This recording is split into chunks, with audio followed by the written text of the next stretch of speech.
कोणतीच पूर्वतयारी न करता आपण हा उपवासाचा उत्तापा पाहणार आहोत, अगदी जाळीदार.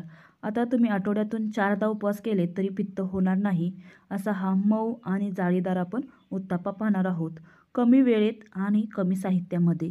चला तर साहित्य पाहू. आता अशा प्रकारे आपण हे साहित्य घेतलेलं आहे.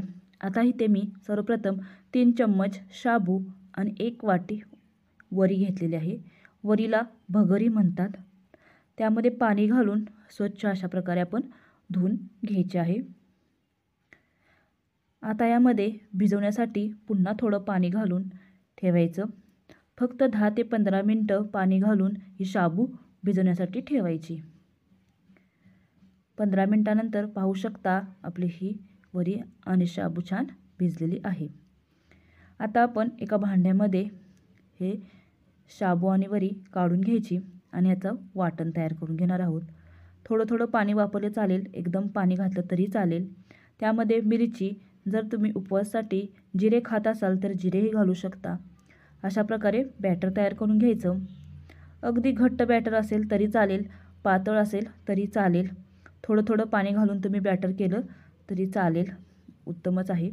आता यामध्ये घालायचं 2 चम्मच दही. आता हे पुन्हा मिक्स करून घ्यायचं. चवीनुसार मीठ आणि अर्धा चम्मच सोडा घालून पुन्हा हे बॅटर मिक्स करून घ्यायचं. आता आपण हे बॅटर मिक्स केलेलं आहे. आता डोशाच्या पॅनला थोडंसं तेल लावून घ्यायचं. गॅस मिडियम ठेवायचा. थोडासा तवा गरम झाला की यावरती अशा प्रकारे बॅटर घालायचं. फक्त बॅटर असं घालायचं, पसरतं आपोआप, पसरण्याची काही गरज नाही. अशा प्रकारे आपलं पातळ बॅटर असल्यामुळे छान पसरलं जातं.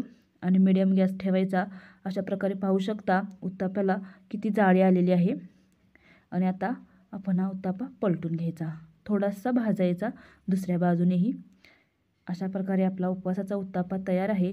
हा उत्तापा तुम्ही शेंगदाण्याची चटणी किंवा खोबऱ्याची चटणीबरोबर खाऊ शकता. त्याचप्रमाणे तुम्ही बटाट्याची भाजी केली तरी चालेल, अगदी उत्तमच. अशा प्रकारे आपला मऊ लुसलुशीत उत्तापा तयार आहे उपवासाचा. आणि ही रेसिपी आवडली असेल किंवा अशाच नवनवीन रेसिपीसाठी जुगाड रेसिपीला जरूर सबस्क्राईब करा, जेणेकरून माझे तुम्हाला सर्व व्हिडिओ पाहता येतील. लाईक करा, कमेंट करा आणि जरूर सबस्क्राईब करा. पाहू शकता अगदी मऊ असा आपला हा उत्तापा तयार झालेला आहे. धन्यवाद.